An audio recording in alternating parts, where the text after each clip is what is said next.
ওমা, তুমি এই এঁটে যাওয়া ছানা দিয়ে কি সুন্দর এটা কি বানিয়ে ফেললে গো? তুই তো খুব চিন্তায় অস্থির যে কেটে যাওয়া ছানা দিয়ে কি করবে মা। এটা দিয়ে এমন সুন্দর ছানার পায়েস বানিয়ে দেবো, খেয়ে দেখবি কেমন লাগে।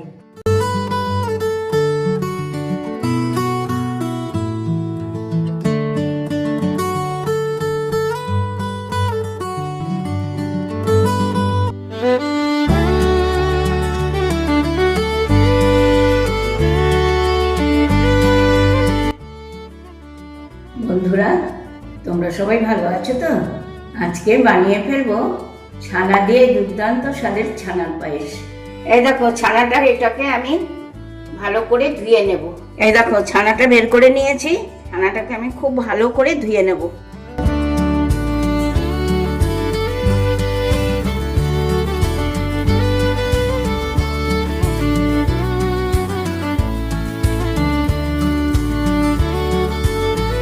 ছানাটা ভালো করে ধোয়া হয়ে গিয়েছে।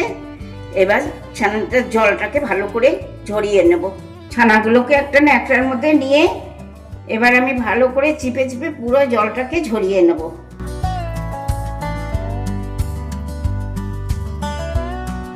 ছানার জলটা পুরো ঝরানো হয়ে গেছে। এবার আমি হাত দিয়ে ভেঙে ভেঙে এটাকে একটু শুকনো করে নেব।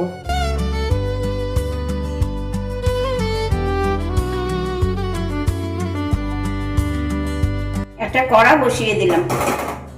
কড়াটা গরম হতেই 1 চামচ গাওয়া ঘি দিয়ে নিচ্ছি।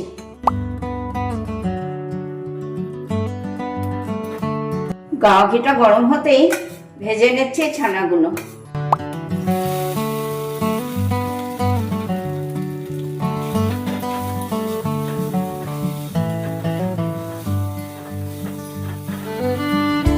ছানাটা আমি একটু অল্প করেই ভেজে নেব। সেটা হয়ে গিয়েছে, এবার আমি এটাকে ঢেলে নেব।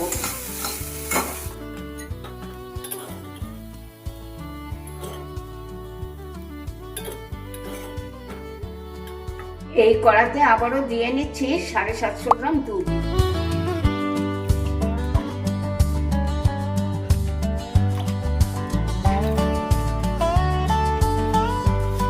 এই 750 গ্রাম দুধকে আমি জাল হতে বসিয়ে দিলাম। দুধটা কিছুটা জাল হতেই 4টে ছোট এলাচ আমি ফাটিয়ে দিয়ে নিচ্ছি। আর দিয়ে নিচ্ছি কিছুটা কাজু আর কিশমিশ ধুয়ে।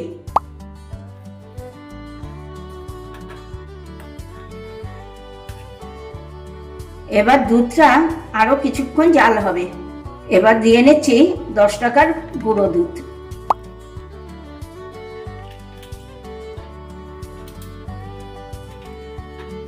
দিয়ে দিচ্ছি বেশ কিছুটা কনডেন্স মিল্ক। এই দেখো 750 দুধ আমার অনেকটাই কিন্তু কমে গেছে, একটা কালারও এসে গেছে। এই সময় আমি ছোট বাটির 1/2 বাটি চিনি দিয়ে নেব।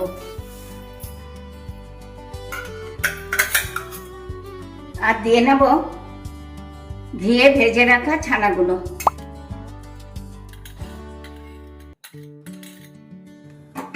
এবার আমি আবার এটাকে একসাথে ফুটিয়ে আমি আরো কমিয়ে নেব।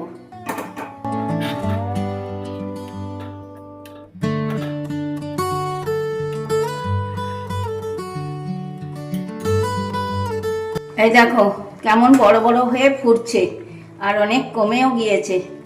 তার মানে ছানার পায়েস আমার পুরো তৈরি। এবার আমি গ্যাসের ফ্লেমটা অফ করে দেব। এবার আমি ছানার পায়েসটা একটা পাত্রে ঢেলে নেব।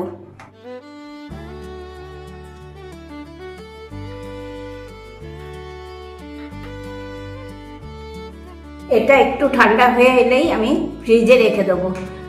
সারা রাত ফ্রিজে থাকবে, সকালবেলা বেশ ঠান্ডা ঠান্ডা পায়েস খেতে খুব ভালো লাগবে। কি বন্ধুরা, কেমন নিরামিষ দিনে বানিয়ে ফেললাম ছানার পায়েস। তোমাদের ভালো লেগেছে তো? যদি ভালো লেগে থাকে তাহলে ফেসবুক, ইউটিউবে একটা লাইক, একটু কমেন্ট করে আমাকে জানিও। সঙ্গে শেয়ারও করা চাই, কিন্তু ভুলে যাওনি নিশ্চয়ই। মুখার্জি কিচেন। তাহলে আজকে আসি, টাটা, বাই বাই। তোমরা সবাই ভালো থেকো, সুস্থ থেকো। নেক্সট দিন আবার চলে আসবো নতুন নতুন। রেসিপি নিয়ে।